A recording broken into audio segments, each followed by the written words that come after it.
Long ago, in the early days of humanity, the Garden of Eden was the home of Adam and Eve, the first human beings created by God. From this blessed couple, two sons were born, Cain and Abel, whose lives would intertwine in a story that would resonate through the ages.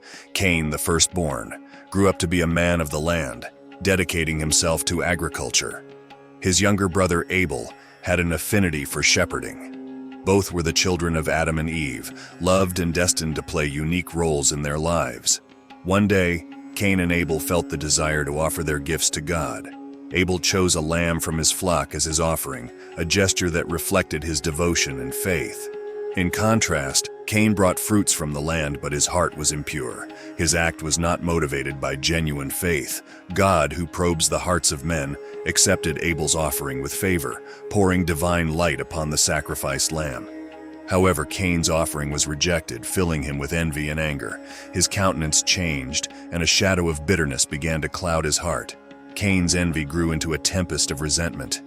He invited Abel to an isolated field where the two brothers found themselves alone. Consumed by jealousy, Cain violently harmed his own brother.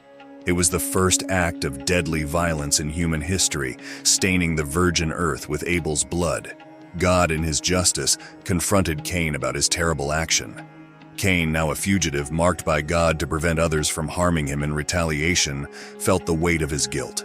Cain, burdened by the overwhelming weight of his guilt, eventually expressed remorse and repentance for his actions. While the Bible does not detail his redemption, his desire for reconciliation demonstrates that, even after committing terrible acts, there is the possibility of seeking forgiveness and redemption before God.